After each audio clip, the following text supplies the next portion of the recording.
मेरे पास में काफी आप लोगों के ईमेल्स आते हैं, काफी आप लोगों के व्हाट्सएप पर भी मैसेज आते हैं, मेरी वीडियोस पर भी काफी कमेंट्स आते हैं। कोई व्यक्ति कहता है सर मैंने आईफोन लिया था, उसके बाद में उसकी ईएमआई डिफॉल्ट हो गई, मैं नहीं पे कर पाया। कोई व्यक्ति कुछ बताता है, कोई व्यक्ति कुछ बताता है, लेकिन जो औसतन मेरे पास में जानकारी आप लोगों की आई है वो कुछ ऐसी आई है जिसे देख करके मैं काफी ज्यादा आश्चर्यचकित रहा, जिसमें कि व्यक्तियों ने बताया है कि सर हमने कंज्यूमर ड्यूरेबल लोन लिया है और हम उसको डिफॉल्ट कर चुके हैं, हम पे ही नहीं कर पा रहे हैं। कोई व्यक्ति बताता है हमारे पास में नौकरी अब नहीं है, नौकरी चली गई क्योंकि हम प्राइवेट जॉब करते थे और गवर्नमेंट जॉब के लिए अगर आज की डेट में हम आवेदन करने जाएं तो कहीं पेपर लीक हो जाते हैं, कहीं कुछ हो जाता है, गवर्नमेंट जॉब नहीं मिलती। समस्या बहुत ज्यादा क्रिटिकल हो गई है, सिचुएशन बहुत ज्यादा गंभीर हो गई है। देखो दोस्तों, इस बात पर पूरे तरीके से हमें ध्यान देना होगा क्योंकि जो डिफॉल्टर्स हैं मेरे देखने में जो आया है उनकी तादाद है बहुत ज्यादा आज की डेट में। क्योंकि मैंने जो देखा है, जो मैं लगातार आप लोगों से बात करता हूँ, चीजों को समझता हूँ, जो लोन डिफॉल्ट हो रहे हैं या तो वो 1 लाख तक के लोन डिफॉल्ट हो रहे हैं या फिर 4-5 लाख तक के, मतलब 5 लाख से नीचे तक के मेरे पास में ज्यादा केसेस आते हैं और उनमें कुछ ऐसे ही लोन पाए जाते हैं जो प्रोडक्ट वगैरह लोग परचेस करते हैं। अपने आप को बहुत बड़ा दिखाने के लिए आज की डेट में लोग ईएमआई का सहारा लेते हैं क्योंकि उनको इतनी सरलता से ईएमआई पर कोई भी प्रोडक्ट मिल जाता है जिसकी कुछ हद नहीं, और वही सरलता उनको एक नुकसान की तरफ ला करके ढकेल देती है। क्यों देती है? क्योंकि देखिए आज की डेट में व्यक्ति प्राइवेट जॉब पर निर्भर है और प्राइवेट जॉब में क्या होता है भाई, कब क्या पता जॉब चली जाए, क्या क्या हो जाए।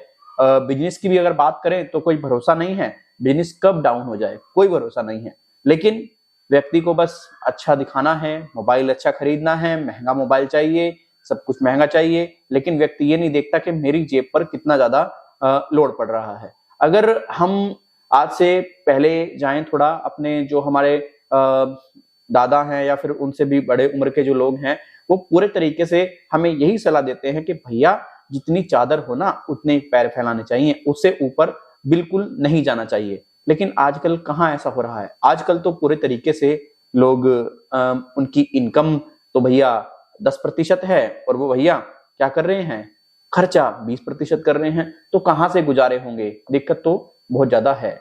आज काफी लोग कहते हैं कि हमारा जो देश है बहुत अच्छी सिचुएशन पे आकर खड़ा हो चुका है, हमारे देश में बहुत ज्यादा गरीबी जो है वो कम हो चुकी है। देखो मुझे तो बिल्कुल नहीं लगता है कि गरीबी कम हो चुकी है। आज की डेट में हर एक व्यक्ति जो मेरे पास में आता है वो यही कंप्लेन लेकर के आता है कि भैया मेरा लोन डिफॉल्ट है। और लोन कितना होता है? 50,000, 60,000, 70,000, 80,000। पहले अगर देखा जाए तो लोगों के पास में एक, भले ही पैसा ना हो लेकिन एक वो सुकून की जिंदगी व्यक्ति जीते थे, सुकून की जिंदगी थी उनकी। उन्हें बस ये था कि भाई खाना कमाना है अपना, अच्छे तरीके से 2 वक्त की रोटी मिल जाए सफिशिएंट है। लेकिन आजकल तो कुछ ज्यादा ही हो रहा है और टेंशन जिंदगी में इतनी बढ़ गई है जिसकी कुछ हद नहीं। अभी मेरे पास में एक केस आया, उसने मुझे बताया सर मैंने एक बैंक से 6-7 लाख रुपए के आसपास लोन लिया था, भैया पे भी सही से कर रहा था, अचानक से क्या हुआ, कंपनी ने हमें निकाल दिया। कंपनी ने कह दिया कहीं और जाकर के देख लो। 15-20 कंपनी में जाकर के आवेदन किया, किसी ने बताया कुछ प्रॉब्लम है, किसी ने बताया कुछ प्रॉब्लम है, किसी ने कहा हमारे पास में जगह नहीं है तो कोई सैलरी कम दे रहा है। अब भाई जब जॉब वगैरह नहीं मिली तो लोन डिफॉल्ट हो गया। अब लोन डिफॉल्ट हो गया तो भैया बहुत सारी समस्याएं बन गई। अब हमें कोई रास्ता बताइए, हमें कोई रास्ता दिखाइए, हमारे पास में पैसा नहीं है, बस किसी भी तरीके से हम पीछा छुड़ाना चाहते हैं। देखो मैंने पहले भी अपनी एक वीडियो में कहा है कि अगर देखो आपके पास में पैसा नहीं है ना तो आप एक तो डरो घबराओ बिल्कुल मत, और कोशिश ये करो अपनी इनकम को बेहतर करते रहो। आप कोशिश करो कि पैसा अरेंज कर लो, ठीक है। अगर पैसा है ही नहीं, अरेंज नहीं कर पा रहे तो टेंशन फ्री अपने आप को करो और आप ये मान के चल लो कि आपके पास में कोई कर्ज नहीं है।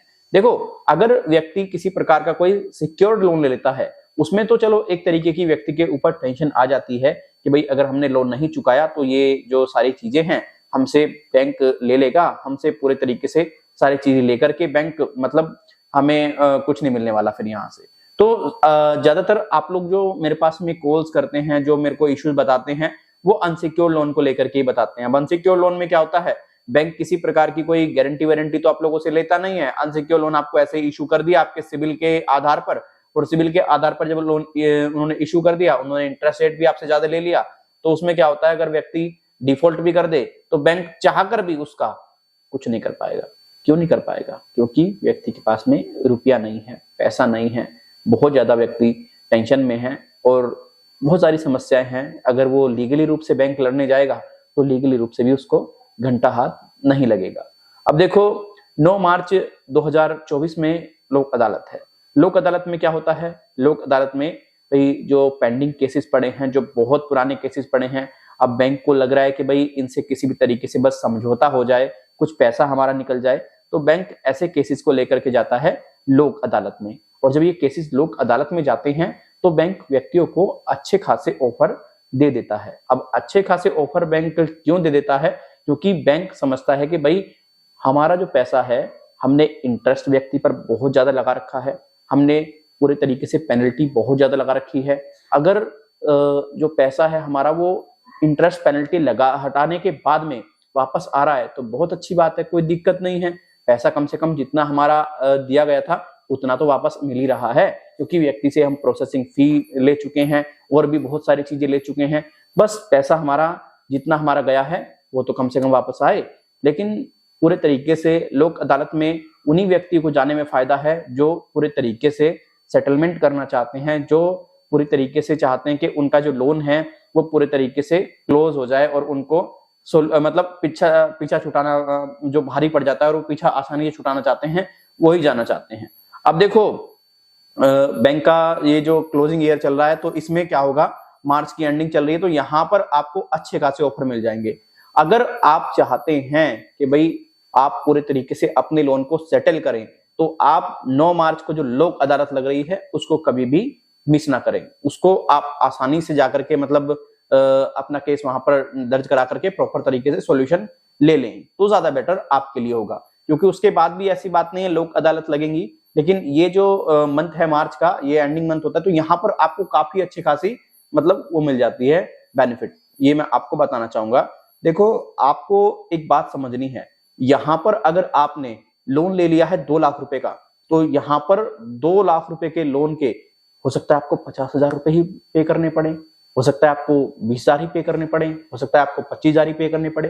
वो डिपेंड करता है आपकी सिचुएशन पर और बैंक और एनबीएफसी किस तरीके से आपको लेकर के चल रहे हैं, कैसी आपकी उनके पास में डिटेल्स हैं, कैसी सारी चीजें हैं। अब देखो मेरे दोस्त, आप एक बात बताइए, आप अगर इस उम्मीद में हैं कि भाई सरकार आपकी कोई मदद कर देगी, इसमें सरकार आपका लोन माफ करा देगी, तो देखो ऐसा पॉसिबल नहीं है। सरकार उन्हीं लोन को माफ कराती है जिन व्यक्तियों के जैसे कि किसान लोन चल रहे हैं, केसीसी लोन जो होता है ना, उसी टाइप के लोन माफ होते हैं। अगर आपने कोई पर्सनल लोन ले लिया है तो भाई देखो गवर्नमेंट पर्सनल लोन तो माफ नहीं कराएगी, क्योंकि वो आपने अपनी व्यक्तिगत चीजों के लिए लिया है। अब आप अपनी व्यक्तिगत जरूरतों को पूरा करने के लिए लोन वगैरह ले रहे हैं तो देखो वो आपका पर्सनल मैटर है। अब भाई सरकार इसमें क्यों इंटरफेयर करेगी? सरकार तो बैंक से कह देगी भाई ठीक है जो भी आपका है आप रिकवर करें, कोई दिक्कत नहीं है। और बैंकों ने आजकल लोन रिकवर करने का जो सबसे गंदा तरीका अपनाया है, चाहे बैंक की बात करें, एनबीएफसी की बात करें, आपके साथ में जो उत्पीड़न किया जाता है वो सबसे ज्यादा गंदा तरीका है, वो पूरे तरीके से गलत है। अब देखो आप में से काफी ऐसे व्यक्ति होंगे जिन्होंने किसी बैंक एनबीएफसी से जो लोन लिया होगा, इसलिए लिया होगा अपने आप को बहुत बड़ा दिखाने के लिए कि भाई मैं आईफोन ले लूं, मैं वो ले लूं, मैं वो ले लूं। ऐसा नहीं है, ऐसे व्यक्ति भी होंगे जो मजबूरी में लोन ले रहे हैं, लेकिन कुछ व्यक्ति जानबूझ करके मजबूरी में फंसे होंगे। और आजकल एक चीज और देखी जा रही है, मैं आपको बताऊं क्या, अगर कोई व्यक्ति छोटे से अमाउंट का लोन ले ले और वो अच्छे से उसको पे कर दे एक बार, तो भैया उसको क्रेडिट कार्ड इशू कर दिया जाता है। और क्रेडिट कार्ड लेना मतलब अपने गले में फांसी के फंदा डालने जैसा है, ये मैं आपको बता दूं। और जब व्यक्ति क्रेडिट कार्ड ले लेता है ना तो उसके खर्चे भी दुगने हो जाते हैं, क्योंकि उसको लगता है कि यार मेरे पास में तो पैसा है, जो मन करे वो ले लो, जो करे वो कर लो, तो व्यक्ति पूरे तरीके से फंस जाता है। अभी देखो मैं एक अपने सब्सक्राइबर की इंफॉर्मेशन दूंगा।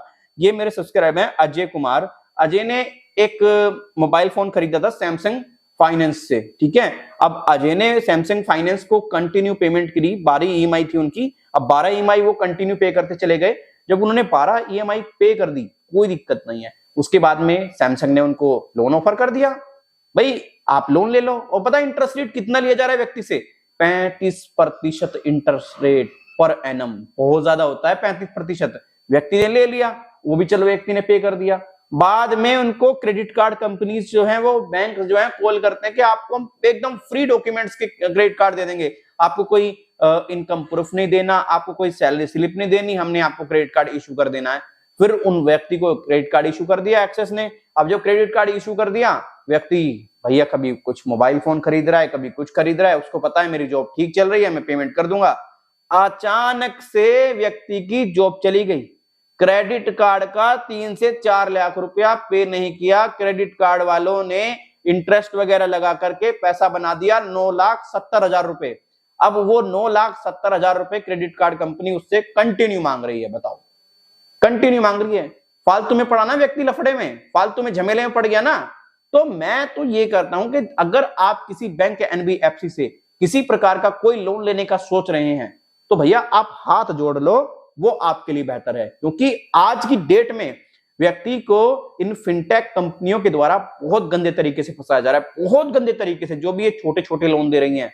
क्योंकि व्यक्ति को आसानी से लोन मिल जाता है, फिर एक व्यक्ति के पीछे ऐसा पड़ते हैं जिसकी कुछ हद नहीं। अभी मेरे पास एक कॉल आती है, मैं बजाज से बात कर रही हूँ सर, और आपको मैं 5 लाख रुपए का लोन ऑफर कर रही हूँ। मैंने कहा मेरी तो भैया इतनी कमाई भी ना है, मैं 5 लाख रुपए तेरे को वापस कहां से करूंगा, बता, फ्री में दे रही हो दे दे, फिर वापस भी नहीं करूं मैं तो। तुरंत फोन काट दिया। तो ये सिर्फ आपका मतलब बहुत ज्यादा गंदे तरीके से काट रहे हैं। मैं आपको सीरियसली बताऊं, मैं ये नहीं कहता कि बैंक एनबीएफसी सभी गलत हैं, लेकिन कुछ बैंक और एनबीएफसी ने ऐसा जाल बुन रखा है और उस जाल के चक्कर में लोग फंस फंस करके सुसाइड कर रहे हैं। मैं ऐसे लगातार केसेस देखता हूं, मैं ऐसे लगातार पूरे तरीके से सारी चीजों को मैनेज करता हूं और वीडियोस भी लेकर के आता हूं। मैं आगे आने वाले समय में आपको बहुत बेटर से बेटर वीडियोस ला करके देने वाला हूं, और मेरी वीडियो से आपकी लाइफ में कुछ ना कुछ बदलाव जरूर आएगा और आप पूरे तरीके से टेंशन फ्री रहेंगे। देखो, मैं आपको एक बात क्लियर कर दूं, अगर आप एक अच्छा अभी इनकम कर रहे हैं तो आप लोन वगैरह से बच के रहें और अपनी सैलरी में से कम इतना तो बचा लें जिससे कि आप अपने परिवार को आगे कोई दिक्कत में देखते हैं तो उसमें अच्छे तरीके से आप मैनेज कर दें। जितना आप लोन से दूर रहेंगे उतना आपके लिए बेहतर है, आपकी फैमिली के लिए बेहतर है, आपके लिए सिक्योर है। और जो व्यक्ति सेटलमेंट करना चाहते हैं, सेटलमेंट वो 9 मार्च 2024 को लोक अदालत को पिक कर सकते हैं। लोक अदालत लगेगी और उनको आसानी से मतलब अच्छे खासे अमाउंट का सेटलमेंट हो सकता है। अब देखो, आपको एक बात मैं क्लियर कर दूं, कुछ ऐसे व्यक्ति होंगे जिनको लोक अदालत का नोटिस रिसीव हुआ होगा। अब उनको एक तो देखो, पहले तो पैनिक नहीं होना है, डरना नहीं है, घबराना नहीं है।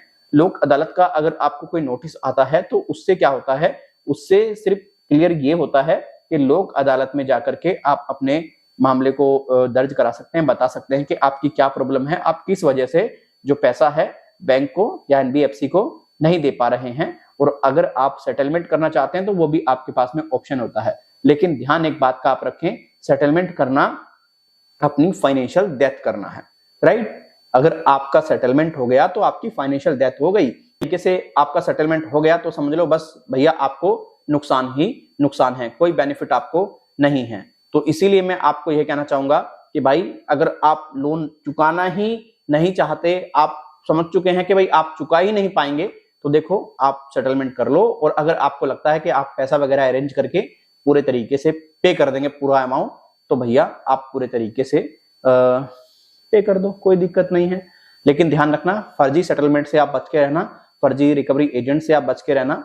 जो भी आपको लोक अदालत में बताता है व्यक्ति, उसको अच्छे तरीके से आप ध्यान में रखें और किसी भी ब्लैंक पेपर पर कोई सिग्नेचर वगैरह मत करना। आप पहले उसको अच्छे तरीके से पढ़ लेना, टर्म्स एंड कंडीशंस को, उसके बाद में ही सिग्नेचर करना।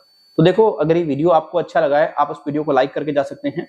वीडियो अच्छा लगा है, वीडियो को आप पूरे तरीके से लाइक तो करेंगे ही, साथ ही साथ अगर अच्छा नहीं लगा है डिसलाइक भी कर सकते हैं। कोई सुझाव देना है ईमेल और कमेंट के जरिए दे सकते हैं। आप में से काफी ऐसे व्यक्ति होंगे जो हमसे पर्सनल एडवाइस देना चाहते हैं, हमसे बात करना चाहते हैं। देखिए, हमारी एक पेड सर्विस है, आप उसका लाभ उठा सकते हैं। अगर आपका 1 लाख रुपए से कम का लोन है तो यहाँ पर आपको कोई चार्ज पे नहीं करना होगा।